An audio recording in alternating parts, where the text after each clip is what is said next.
Assalamu alaikum warahmatullahi wabarakatuh. These are the vowel marks that make sound. That how to pronounce the Arabic. Very easy. When you start learning step by step, it will be more easier day by day by learning regularly. Assalamu alaikum warahmatullahi wabarakatuh. Today our lesson is lesson number 3 and we will learn the vowel marks in Arabic. Kasra, kasra, double kasra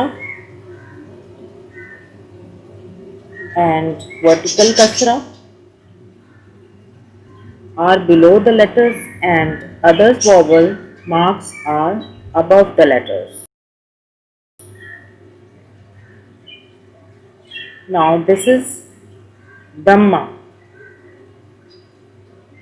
Dhamma, kasra, fatha, double Dhamma,